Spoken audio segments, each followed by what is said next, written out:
这两天的天气有影是真寒，今仔透早桃园温度上低，敢若6度7。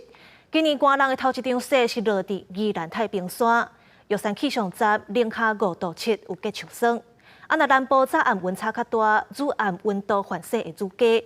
气象署预估礼拜会阁有一阵冷气团，天气会寒到后礼拜2。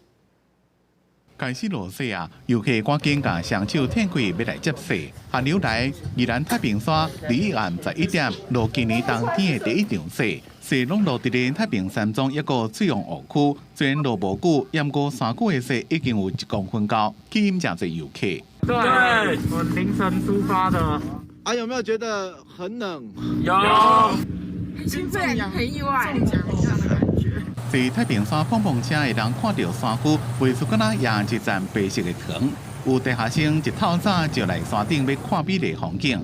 园区第2早起6点就正常开园，也希望民众注意管制时间。基于今日上午凌晨会同派出所的员警进行道路的巡检作业，发现路面并未结冰，所以园区于6点准时开园。另外，伫玉山气象站，2透早温度零下5.7度，规个山区拢变做白色。不过，这个拢是无常，要看雪也搁爱等。那我们可以看到，未来1周呢，其实除了这波寒流之外，紧接着下一波的大陆冷气团呢，预计在礼拜天的时候南下。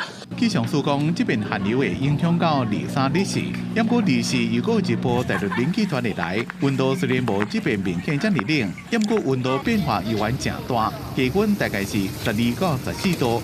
直到26个日时了，温度才会明显的回升。不过因为水汽多，各地也是有可能落雨，民众要特别注意。记者综合报道。